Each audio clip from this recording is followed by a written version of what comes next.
இதெல்லாம் எதில் இருக்குது? அந்த பரலோக ஞானம், அந்த பரிசுத்த ஆவிக்குள்ளே இவ்வளவும் உள்ளே இருக்குது. அப்போ நமக்குள்ள பரிசுத்த ஆவி இருக்கா, எப்படி இருக்குது, எந்த அளவுக்கு இருக்குங்கிறத இதை வச்சு தான் நம்ம என்ன செய்யலாம், கண்டுகொள்ளலாம். முதலாவது அவங்க வாழ்க்கை சுத்தமாக இருக்கும்.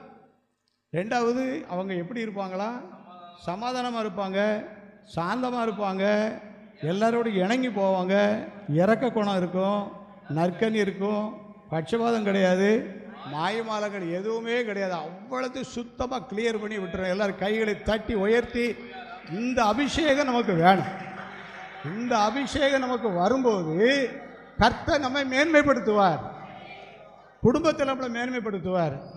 எந்த இடத்துல நம்ம தலைகுனிஞ்சு நிற்க வேண்டிய சூழ்நிலை வருதோ அந்த இடத்துல தலை நிமிர்ந்து நடக்க நமக்கு உதவி செய்வார். எந்த இடத்துல அவமானங்கள் நமக்கு வந்துச்சோ அதே இடத்துல திருப்பி ஆண்டவனை உயர்த்தி காட்டுவார். ஏன்னு சொன்னால் இது ஒரு விசேஷித்த ஆசீர்வாதங்கள், இது ஒரு மேன்மையான ஒரு ஆசீர்வாதங்கள். அப்போ யோசுவாவை ஆண்டவர் மேன்மைப்படுத்தினதுக்கு இந்த விசேஷித்த ஆவி அவருக்குள்ளே என்ன செஞ்சிச்சு இருந்துச்சு. இந்த கடைசி நாட்கள் நம்ம எல்லாரும் கேட்கணும், ஆண்டவரே அந்த யோவேல் 2:28 படி மாம்சமான யாவர் மேலும் உடைய ஆவியை என்ன செய்யணும், ஊற்றணும். இன்னும் ஒரு கொரோனா உலகத்தில் எங்கேயும் என்ன செய்யக்கூடாது, வரக்கூடாது. அது ஒரு அழிவை உண்டாக்குறது போல எல்லாருக்குள்ளேயும் பரிசுத்த ஆவியை கொடுத்து ஒரு ஆசீர்வாதத்தை உண்டாக்கும் ஆண்டவரே. அப்படித்தான் நம்ம கேட்கணும். இனி ஆண்டவரே உலகத்தில் இனி கொரோனா வந்தால் எங்களால் என்ன செய்ய முடியாது, சொல்லுங்கள், தாங்க முடியாது. இப்போ கொரோனா டெஸ்ட் எடுக்கணும் வாங்கன்னா நான் போவேன்னா நீங்கள் வருவீங்களா? ஒருத்தரும் போக மாட்டோம். ஆமாம், அது ஒரு பயமாக இருக்குது, வந்துடும் போல் அப்படின்ட்டு இருக்கு. போன காலத்தில் இப்படி ஒரு எண்ணம் வந்தால் இருக்க காலத்தில் எப்படி இருந்திருக்கும் பாருங்கள். உலக நாடுகளை அச்சுறுத்தின அந்த கொரோனா இனி உலகத்துக்குள்ளே என்ன செய்யக்கூடாது, வரக்கூடாது. உலகத்தை ஆசீர்வதிக்கிற பரிசுத்த ஆவியை தாரும் ஆண்டவரே. எங்கள் தேச தலைவர்கள் பரிசுத்த ஆவியினாலும் ஞானத்தின் ஆவியினால் நிரப்பப்படட்டும் ஆண்டவரே. எங்கள் குடும்பத்தினுடைய தலைவர்கள் பரிசுத்த ஆவியினால் நிரப்பப்படட்டும். எங்களுடைய பிள்ளைகள் நிரப்பப்படட்டும்.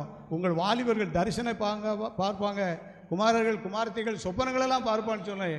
இதெல்லாம் நடக்கட்டும் ஆண்டவர்னு சொல்லி நம்ம ஜெபிக்கும்போது ஆண்டவர் கட்டாயம் இந்த காரியத்தை நமக்கு நிறைவேற்றி கொடுப்பார். யோசுவாவை ஆண்டவர் மேன்மைப்படுத்துவதற்கு முதலாவது குறிப்பு என்னன்னு சொன்னால், அவருக்குள்ள பரிசுத்த ஆவி இருந்துச்சு, ஞானத்தின் ஆவி அவருக்குள்ளே இருந்துச்சு. அப்போ நம்ம ஜெபம் பண்ணணும். என்றைக்கோ ஒரு நாள் ஜெபம்ட்டு போயிடக்கூடாது. அடிக்கடி இந்த ஞாபகம் வரும்போதெல்லாம் ஆண்டவரே எங்களுக்கு பரிசுத்த ஆவி வேணும், எங்களுக்கு ஞானத்தின் ஆவி வேணும், அப்போ தான் எங்களுடைய காரியங்களை நாங்கள் சரியாக என்ன செய்ய முடியும் அப்படின்னு சொல்லி அந்த கிருபையை நம்ம பெற்றுக்கொள்ளணும்.